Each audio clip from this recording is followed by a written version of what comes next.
The Shoemaker and the Elves, adapted from the Brothers Grimm, read by Christine Love. There once lived a shoemaker and his wife who were very poor and had to work hard to get money enough for food and clothes. The shoemaker sat all day at his bench, sewing and hammering, making the shoes, while his wife worked just as hard in her house. They tried to save a little money, but it was very little that they could save. By and by the shoemaker fell ill, and all of the money they had saved was spent for medicine and food, at least nearly all, for when the shoemaker was able to creep about the house again, he had just enough money left to buy the leather for one little pair of shoes. He took the money and went down into the town, bought the leather, and carried it home. Then he cut out the little shoes, but he felt so weak and tired that he could not work any more. "I must go to bed now and rest," he said to the good wife. "Tomorrow morning early I will come down and finish the shoes." It was scarcely light the next morning when the shoemaker came down to his work. He stared in surprise, for there on the table stood a little pair of shoes. "Why, wife," he said, "did you make these shoes?" "Of course I did not," said the wife. "I could not make a pair of shoes to save my life." And she was just as surprised as he. They looked at the neat little stitches and wondered much who could have made them. At last the man set them in the window, hoping someone might come to buy them. Sure enough, they were scarcely in the window when a man came down the street and saw them. "Those are just the shoes I want for my little girl," he said. So he bought them and gave the shoemaker more money than he had ever had for a pair of shoes before. It was enough to buy leather for 2 pairs of shoes. So that day he went down into the town again and bought more leather. When he came back, he cut out his work just as he had done before. Then again he felt so weary that he went up to bed, saying that he would finish the work early the next morning.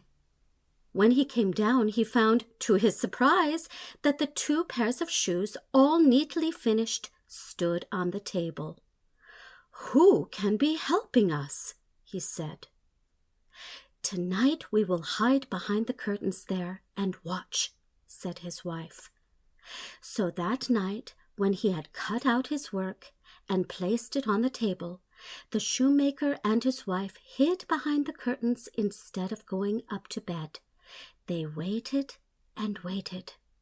10 o'clock came, but nothing happened.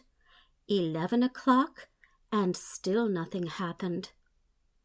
"I am so tired," whispered the shoemaker. "I cannot wait any longer." "Oh, do wait just a little," said his wife. And so they waited until the clock went dong, dong, 12 times. At the last stroke of 12, the door flew open, and in came a troop of little brownies. They scampered across the floor to the table where the shoemaker had left his work. Then they began hammering and sewing, making the little shoes. Soon they were all finished and stood in a neat little row on the table. Then the brownies gathered up the scraps of leather, for they were neat little elves, and they scampered off again. "Well," said the shoemaker, "I had often heard that brownies came to help those who needed it, but I never dreamed it was they who were working for us."